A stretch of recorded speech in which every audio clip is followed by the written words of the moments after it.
शेतकरी बांधवांसाठी आनंदाची बातमी। मित्रांनो, 2 ते 4 दिवसांत शेतकऱ्यांच्या बँक खात्यामध्ये जवळजवळ 5 ते 10 कोटी रुपये जमा केले जाणार आहेत, अशी माहिती राज्याचे कृषी मंत्री दत्तात्रय भरणे यांनी दिलेली आहे। मित्रांनो, हे 5 ते 10 कोटी कोणकोणत्या शेतकऱ्यांच्या खात्यामध्ये जमा केले जाणार आहेत, तुम्ही पात्र आहात का?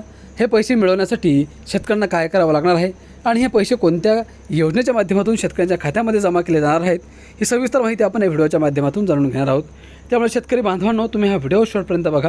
अर्ध्यावरती तुम्ही हा व्हिडिओ सोडून गेलात तर ही अपूर्ण माहिती तुम्हाला या योजनेपासून, या हप्त्यापासून, या पैशांपासून वंचित ठेवू शकते। त्यामुळे व्हिडिओ तुम्ही शेवटपर्यंत बघा आणि आपल्या माझी माहिती या यूट्यूब चॅनलला सबस्क्राईब करा।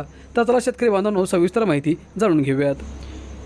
शेतकरी बांधवांनो, पुण्यश्लोक अहिल्यादेवी होळकर शेतकरी कर्जमुक्ती योजनेबाबत कृषी मंत्री दत्तात्रय भरणे यांनी महत्त्वाची माहिती दिली आहे।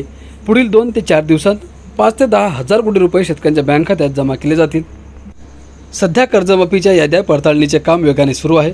एकूण 40,585 कोटी रुपयांच्या कर्जमाफीचा लाभ पात्र शेतकऱ्यांना मिळणार आहे, असे कृषी मंत्र्यांनी सांगितले। कर्जमाफी योजनेअंतर्गत पहिल्या टप्प्यात आम्ही 5,000 कोटी रुपये रक्कम वितरित केली।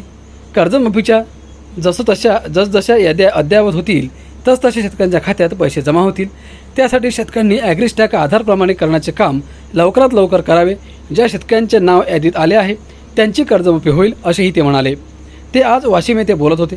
शेतकरी कर्जमुक्ती योजनेत पहिल्या टप्प्यात राज्यात 6.22 लाख पात्र शेतकऱ्यांच्या कर्ज खात्यांमध्ये 5,028 कोटींची रक्कम जमा करण्यात आली होती।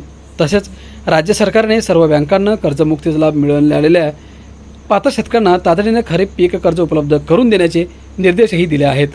आता दुसऱ्या टप्प्यातील निधी वितरणाची तयारी सरकारकडून केली जात आहे। मित्रांनो, शेतकरी कर्जमाफी योजनेच्या लाभापासून एकही पात्र शेतकरी वंचित राहू नये, यासाठी शासनाने महत्त्वाचा निर्णय घेतला आहे। 7/12 उतार्यावर अथवा इतर अधिकारात नोंद नसलेल्या 2,31,000 शेतकऱ्यांना अधिकृत महसूल रेकॉर्डवर आणून ॲग्रिस्टॅक नोंदणी करण्यात येणार आहे। यामुळे त्यांना कर्जमाफीसह विविध शासकीय योजनांचा लाभ मिळण्याचा मार्ग मोकळा होणार आहे, असेही कृषी मंत्री भरणे यांनी म्हटले आहे।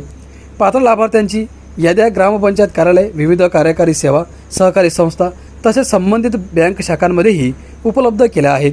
या यादीत प्रत्येक शेतकऱ्याला एक विशिष्ट क्रमांक देण्यात आला आहे। हा क्रमांक घेऊन शेतकऱ्यांनी आपले सरकार सेवा केंद्रावर ॲग्रिस्टॅकवर नोंदणी आणि आधार प्रमाणीकरण करायला हवे, असे आवाहन सरकारकडून करण्यात आले आहे। महात्मा ज्योतिराव फुले शेतकरी कर्जमुक्ती योजनेत 50,000 रुपयांचा लाभ मिळालेल्या शेतकऱ्यांना पुण्यश्लोक अहिल्यादेवी होळकर योजनेत 50,000 रुपयांचा लाभ देण्याची मर्यादा हटवली आहे। या शेतकऱ्यांनाही 2 लाखांपर्यंत कर्जमुक्तीचा लाभ सरकारकडून दिला जात आहे। दरम्यान नियमित कर्ज परतफेड करणाऱ्या शेतकऱ्यांना 2 लाखांचा लाभ देण्याची मागणी केली जात आहे। यावर अद्याप काही निर्णय सरकारने घेतलेला नाही।